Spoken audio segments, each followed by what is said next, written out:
Welcome back to my channel, Math and Language, and we're going to discuss business combinations, part 15, measurement period.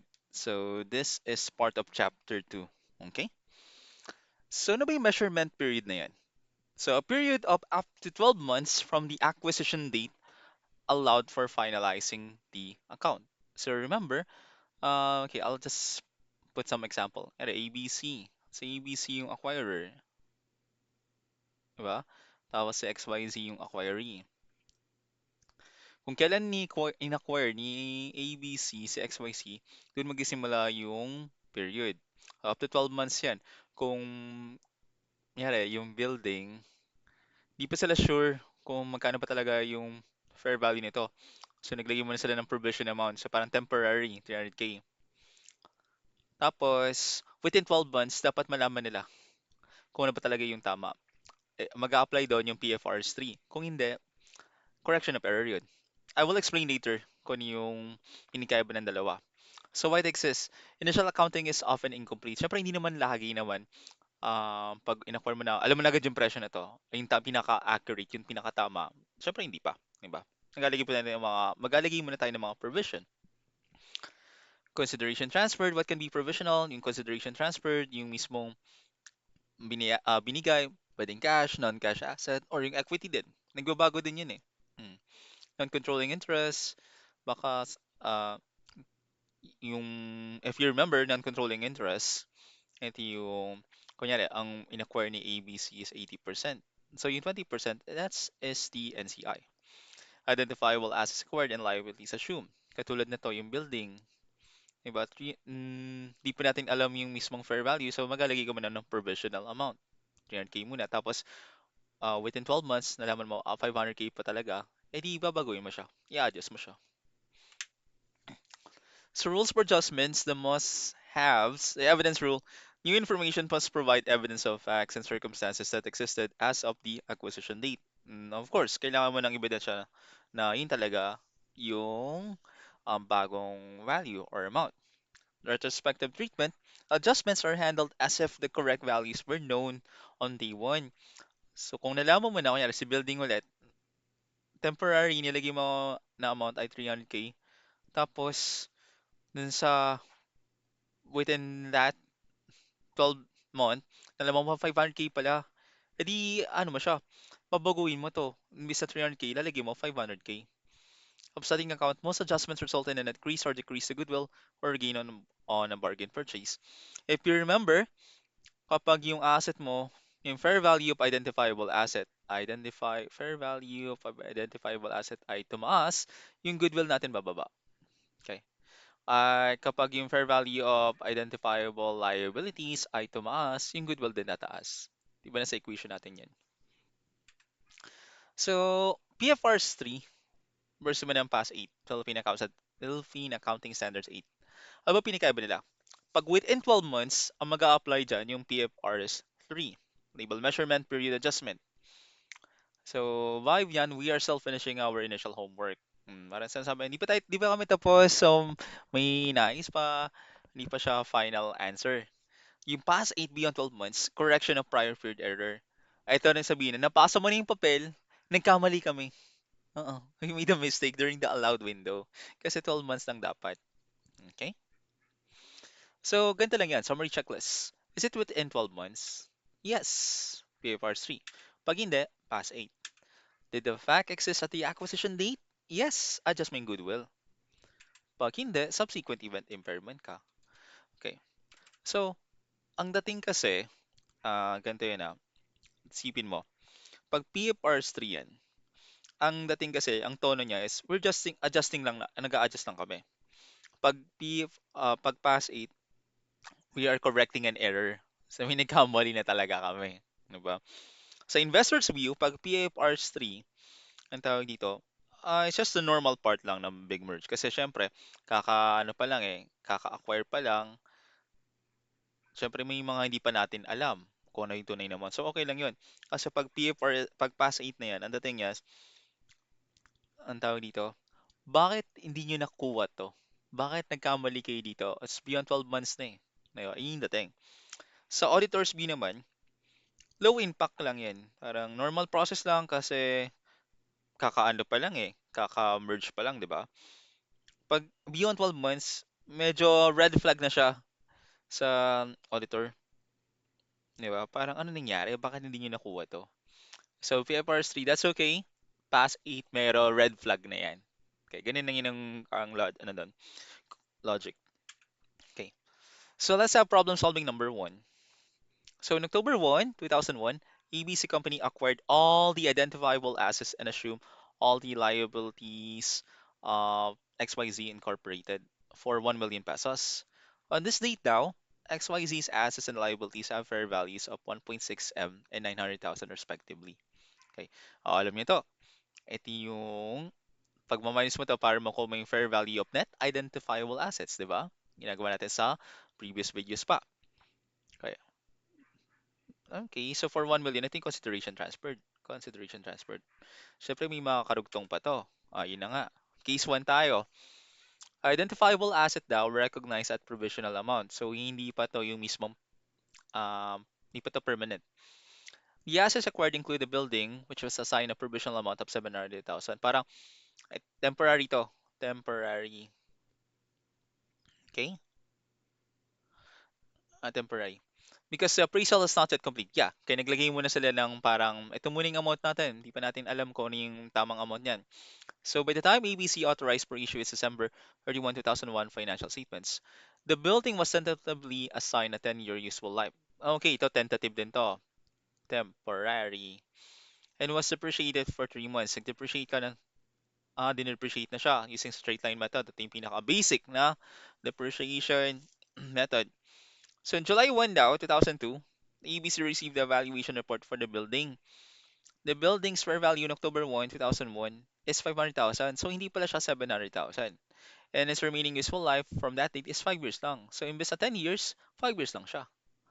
Oh, requirements natin, apat yan. What is the measurement period? Letter B, how should ABC account for the new information obtained on July 1, 2002? Magkano yung goodwill? Yung adjusted na. At syempre, magkakaroon tayo ng adjusting entries. Ang daming mali eh.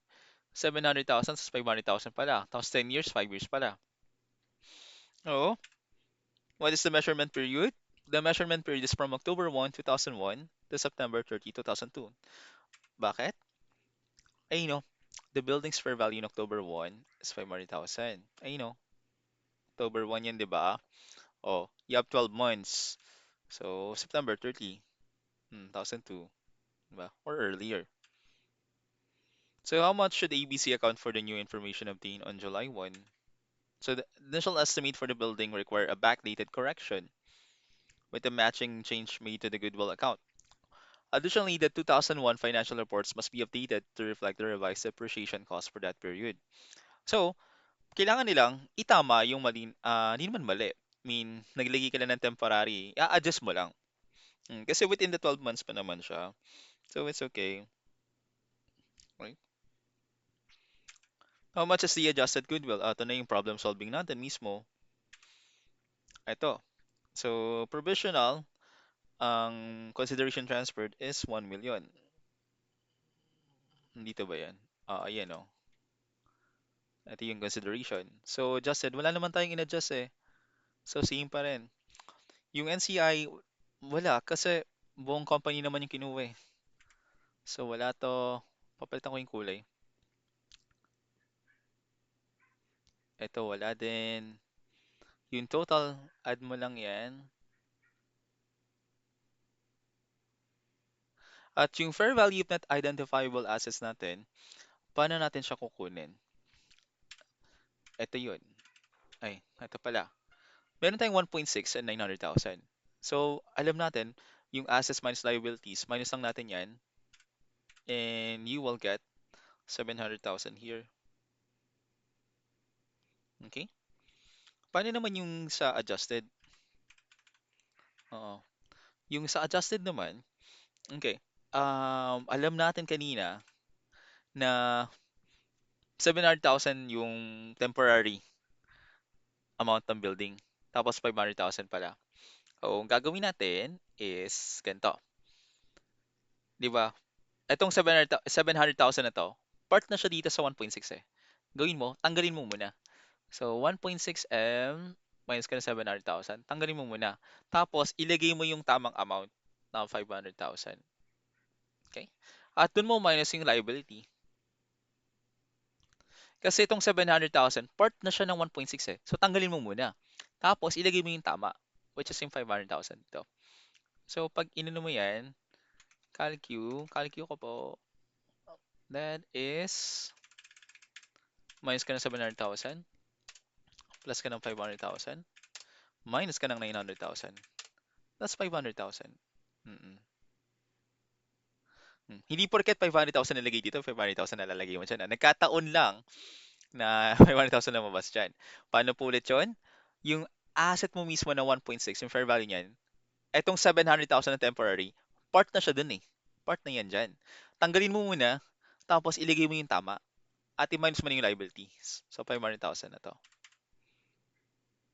Mhm. Ballpen. Okay. So, minus to. Diba? So, ang goodwill natin sa provisional, that is 300,000. At sa adjusted naman natin, that will be 500,000. Okay, remember, napapansin nyo, pag yung asset natin bumababa, okay, let's have the basic muna.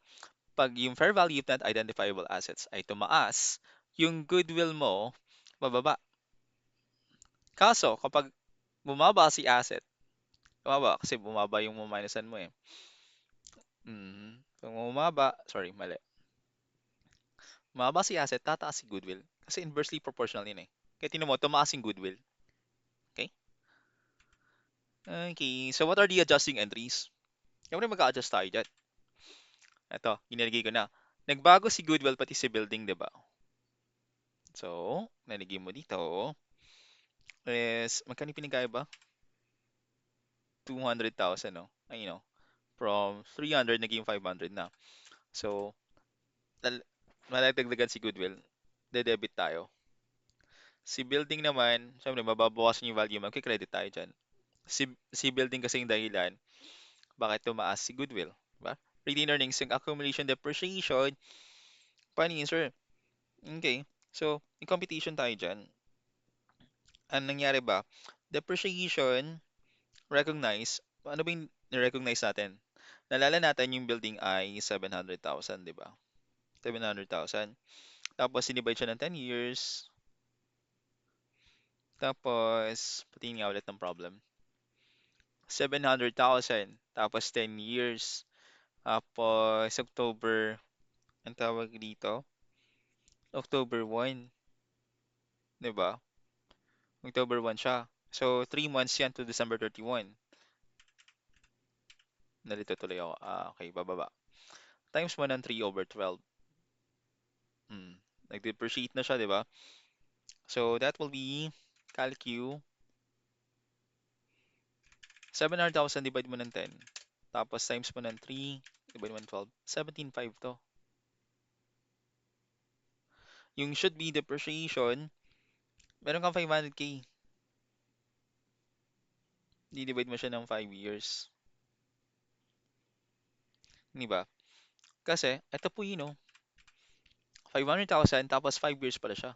Oh, tapos times 3 over 12 din. Kasi October 1 eh. That will be calcu.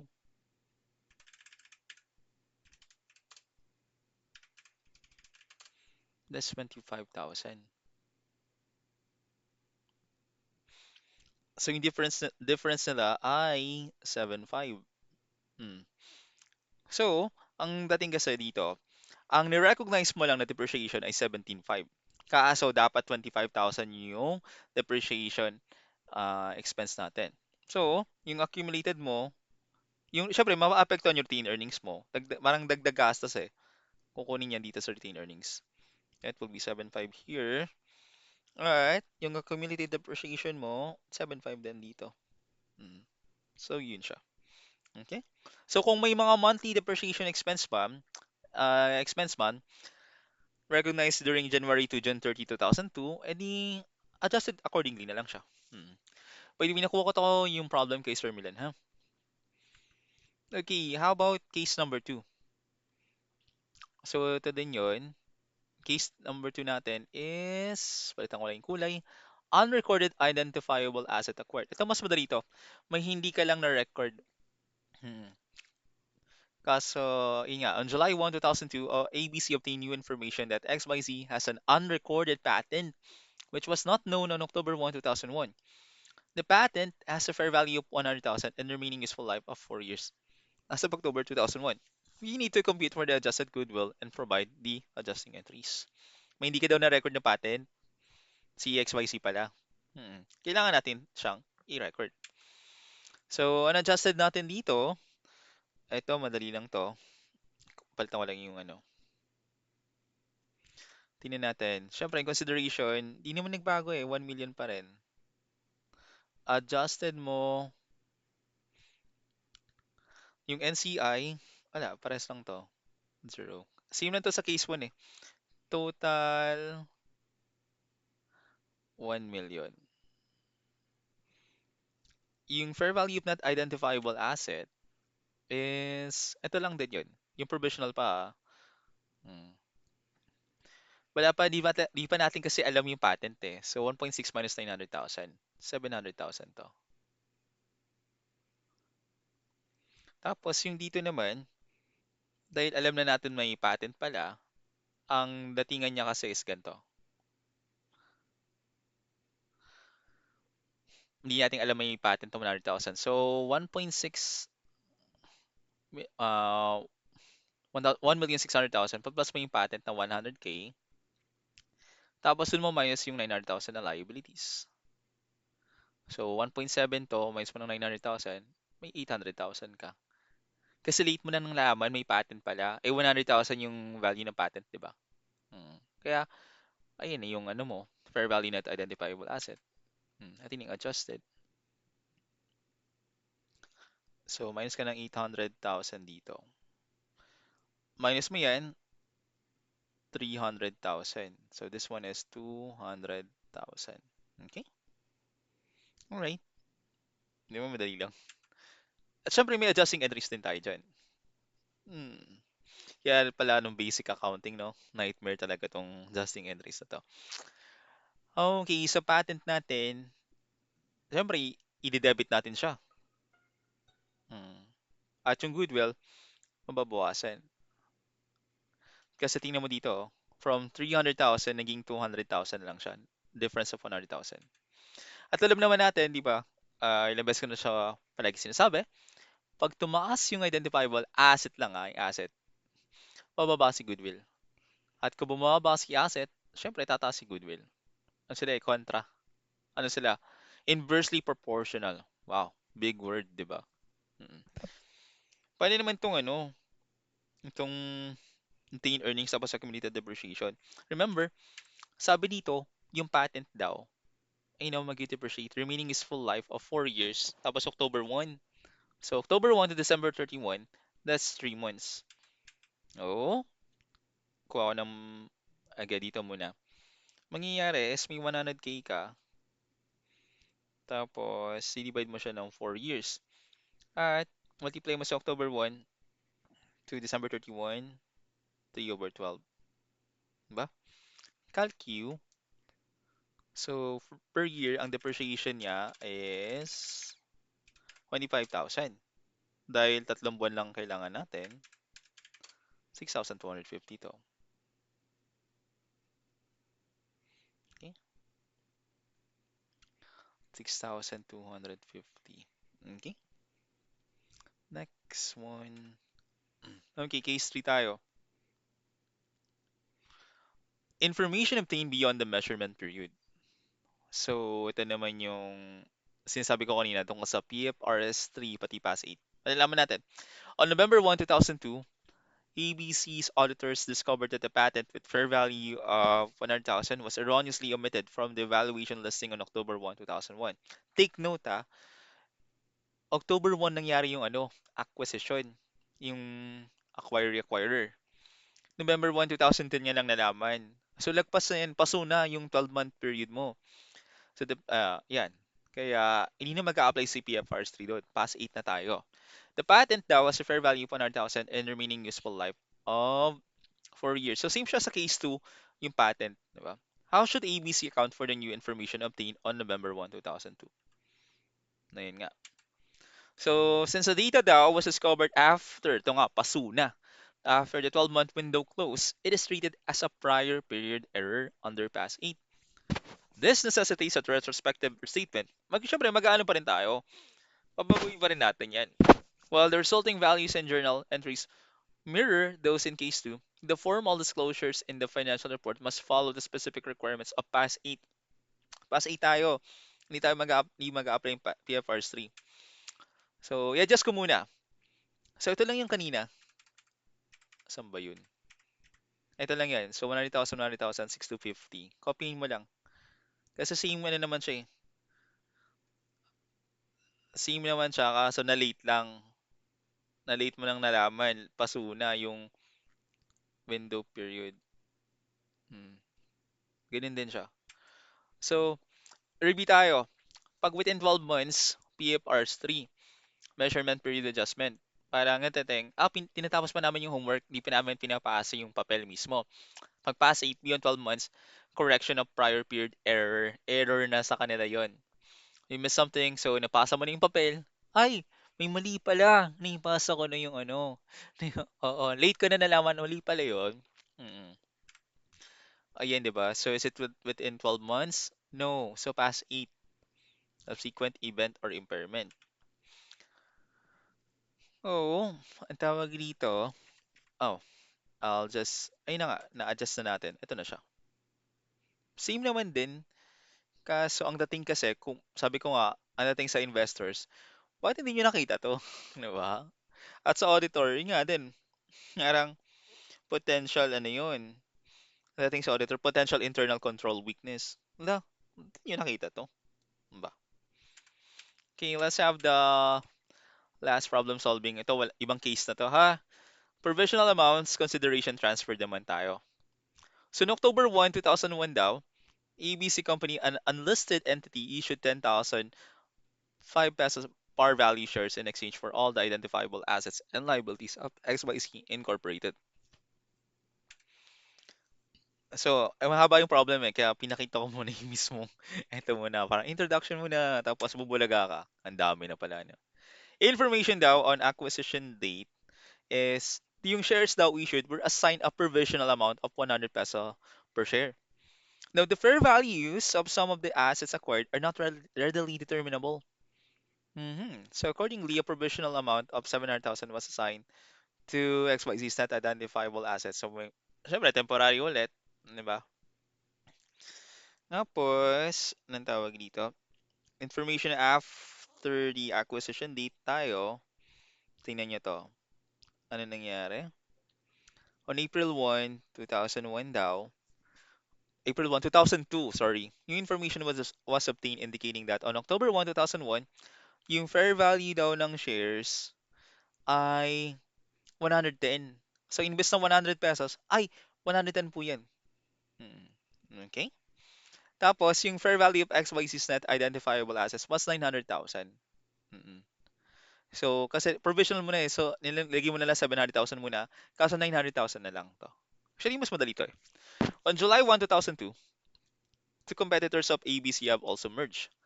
This led ABC to believe that the merger with XYZ is not as profitable as expected. ABC estimates that the valuations of the consideration transferred and XYZ's net identifiable assets should have been 900,000. That identifiable assets should have been 900,000 and 400,000 respectively. Mhm. Okay. So, paano natin siya gagawin? We will compute for the adjusted goodwill. Okay. Consideration transferred, tingnan natin. Consideration transferred niya dito. Basahin ko nga ulit. Equity pala to, no? So, issue ka ng 10,000 shares, tapos 100 peso per share yan. So, 10,000 times mo ng 100. That's 1M. 1M to, ha? Yung adjusted niyan, if you remember, ang fair value pala ng shares ay 110. So, magiging 10,000 times 110. Gamit ka ng CalQ. 1,000,000, 1.1 M. Okay? Nasaan na ba ako? Ito. Non-controlling interest, hindi. Buo niyang kinuha yung ano, company. Wala din to. Add mo lang yan. Tapos, fair value of net identifiable assets natin. Okay. So, sir, paano yung makukuha yun? Ganito siya. Alam natin, ito na pala, binigay na eh. 700,000 na. Information and acquisition date. So, ito pa yung acquisition pa lang, wala pa tong after. 700,000. Paano naman yung adjusted? Adjusted natin nakalagay din dito. 900,000. Ang galing, no? Given na siya eh. So, madali lang siya. Fair value of net identifiable assets sa 9,000. Okay. So, ang tawag dito, yung goodwill, minus mo lang to, 300,000 sa provisional. At yung adjusted na, that will be 200,000. Diba? Okay. Check natin. So, going back, napansin natin tong July 1 dito na tingnan nyo to. Two competitors of ABC have also merged.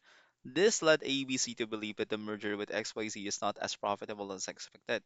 ABC estimates that the valuations of the consideration transferred and XYZ's net identifiable assets should have been 900,000 and 400,000 respectively. So, sir, bakit hindi natin ito yung ginamit natin dito sa table? Kasi, tingnan nyo ito eh, nangyari to, I mean, nagkaroon ng acquisition, di ba? Ito bago lang to eh. Oo. So, hindi tayo magko-correct ng error kasi bago lang to.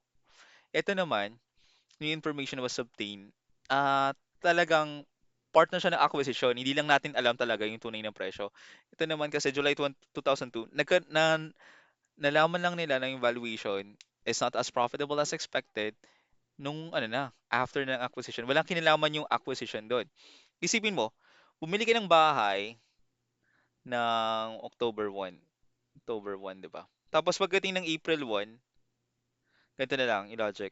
Nakita mo may nag-leak pala yung bubong. Nag-leak pala yung bubong. Yun yung napansin.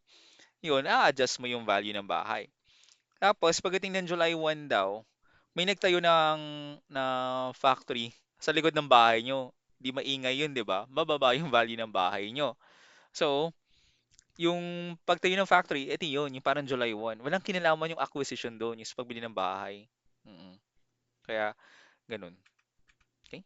So accuracy is not about never making mistakes. It is about having the integrity to correct them until truth truth is reflected. Okay. So that's the end of the lesson on business combination. Ang haba ng lesson na to, no? Business combinations part 15 measurement period. If you have questions or need clarifications, please comment down. Again, this is James, your math and language instructor. I'll see you again on my next video. And please like and subscribe na rin. Laking tulong sa akin to. Maraming salamat po. Bye!